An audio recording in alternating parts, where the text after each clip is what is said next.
It was a really impressive time, so she should do well here. Elaine Thompson-Herah, of course, should be the favorite. She ran 10.98 in Eugene, which was the first time anybody of that speed didn't make a final. It just shows you the caliber at the top of the world right now. And that woman there, of course, Elaine Thompson-Herah, was the top of the world last year with her Olympic golds. But is she beatable tonight, Jess? Well, I mean, like Michael said, she's not in her best shape that we've seen her in. So, you know, Daryll's got a great lane next to her. She's got everything to give. So I'm hopeful that she could. I mean, I'm optimistic. I'm very optimistic, but I'm hopeful she can give her a run for her money. Now is the time to be optimistic if you're running against Elaine Thompson-Herah, because she's not at her best. But this field, this is a pretty good field. I mean, Julien Alfred's been running well. A lot of people in this field have run fast this year. Some didn't duplicate that at the World Championships in Eugene, but it's in them and they've run it. So just like Daryll, they may be coming on at the right time. So I'm excited for this race. Unlike Daryll, they haven't got a home crowd behind them, and we saw what that did. While she's not English, she's Scottish, the crowd really helped Eilish McColgan over the line, didn't they? So can Daryll Neita use that to positive effect and use this atmosphere here to run another sensational 10.9 seconds? It could be the biggest 10.9 seconds of her life, Steve Cram. Yeah, absolutely. And could that be good enough to win it, or do you need to go quicker than that? What can you push Elaine Thompson-Herah to? The double Olympic or double Olympic champion, never won a Commonwealth title, not even in the relay. The last time she had to go at that, it finished second, and it hasn't been a great championships for Jamaican sprinting, as Andrew was alluding to earlier, but they could put it all right here. So Natalia White, based in the US, another who's had a very good season, 10.97, new personal best for her this year.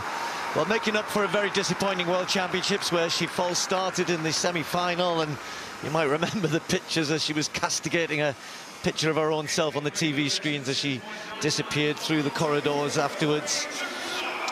Now, this young lady here has been very impressive all season, and she has a habit of performing well in the big championships, or in the big races, if you like. She's only run under 11 seconds once, but she's been very good here. So Elaine Thompson-Herah then the favourite to take the title, surely. That personal best there, 10.54. Had to watch Shelly-Ann Fraser-Pryce take the title in Eugene. So can Daryll Neita produce something special here? To join the list of English winners of this, including the likes of Sonia Lanneman, Heather Oakes, going back a good few years. Well, this young lady here, there's only the three Jamaicans, Shelly-Ann Fraser-Pryce, Shericka Jackson and Elaine Thompson-Herah, have run quicker than Julien Alfred this year at 10.81. Another who had a very disappointing World Championships and false started. But what about Zoe Hobbs? Record after record this season.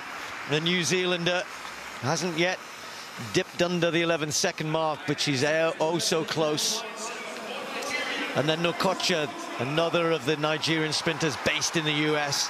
And again, another very, very good collegiate season from her.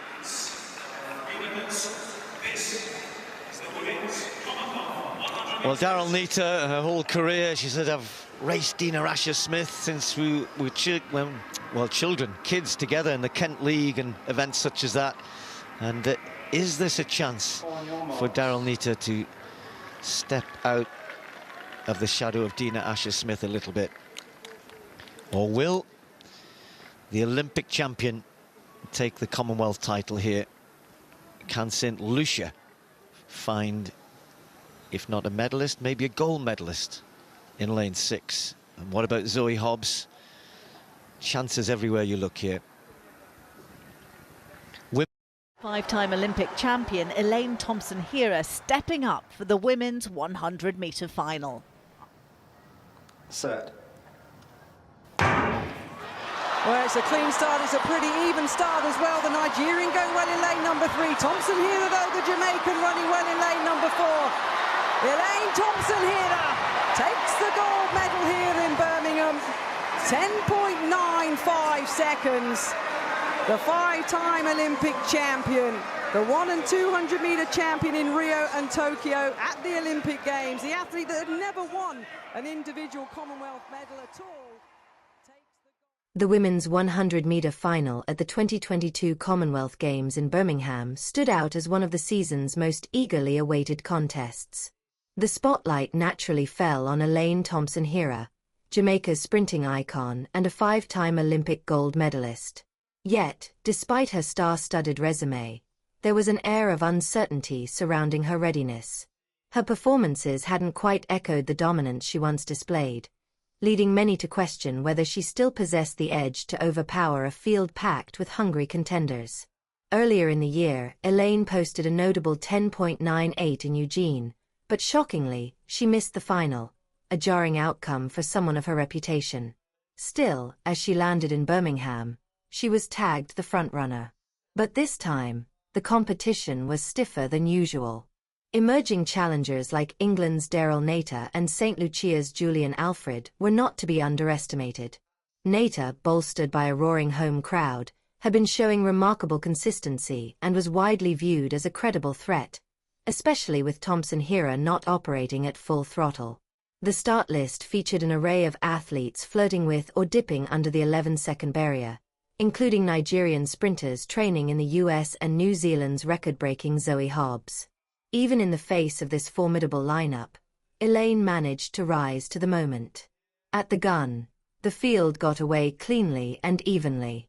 A Nigerian athlete took an early lead, but Thompson-Herah found her top gear halfway through and surged ahead, clinching the win in 10.95 seconds. Julien Alfred followed with an 11.01, while Neita delighted the crowd by grabbing bronze in 11.07. For Elaine, this victory carried added emotional weight. It was her first individual gold at a Commonwealth Games, an unusual void in an otherwise decorated career. Even in relays, this title had eluded her until now. The win served as a bright moment amid what had been a difficult period. Yet behind the triumph lies a more sobering narrative. Over the past 2 years, Elaine's journey has been hindered by persistent injuries. Though her talent still flares from time to time, her body has not consistently supported the physical demands of elite competition. Fans still recall her heartbreaking showing at a local Grand Prix in 2023, where she limped to a last-place finish and needed assistance leaving the track. She has not raced since, and as the 2025 season progresses, her continued absence remains troubling. Meanwhile, other Jamaican stars, Shericka Jackson, Shelly-Ann Fraser-Price, the Clayton sisters, and rising names like Brianna Williams and Alana Reid, continue to excel. Elaine's silence in competition has sparked speculation. Is she still healing, or has she stepped away to preserve what remains of her athletic future? There's no doubt that Elaine Thompson-Herah's place in history is sealed. Yet the ambiguity surrounding her current state is a poignant reminder of how unforgiving the highest levels of sport can be. Around the world, her supporters wait in hope, not just for a return to the track, but for a resurgence born out of wellness and strength. Whether she returns for trials or reclaims a global spotlight remains uncertain.